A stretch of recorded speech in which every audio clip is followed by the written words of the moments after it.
કાપડ એ માત્ર શરીરને ઢાંકવા, ફેશન કે સજાવટ માટે જ નથી, પણ જીવ બચાવવા માટે પણ ઉપયોગી છે.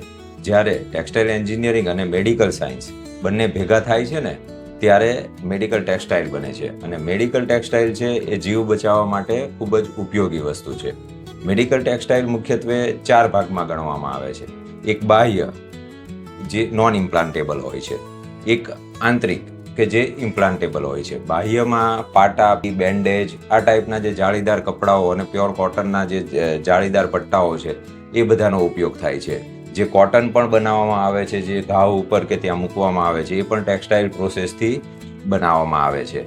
બીજો ભાગ છે શરીરની અંદર વપરાય એવા ઇમ્પ્લાન્ટેબલ, કે જે આપણે અંદર જે ટાંકા લેવામાં આવે છે એમાં જે થ્રેડ વપરાય છે, અને એ થ્રેડ ઓટોમેટિક અમુક સમયાંતરે ઓગળી જાય છે.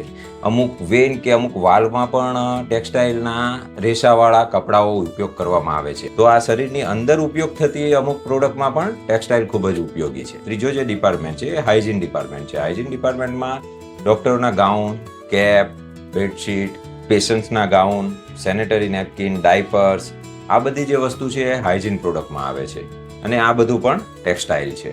ચોથી વસ્તુ જોઈએ, જેને એક્સ્ટ્રા કોર્પોરિયલ કહેવામાં આવે, કે જે ડાયાલિસિસ સમયે જે મશીન વપરાય ને એની અંદર જે બારીક રેસાઓની જાળી જે વાપરવામાં આવે છે, એ પણ એક પ્રકારનું ટેક્સટાઇલ છે.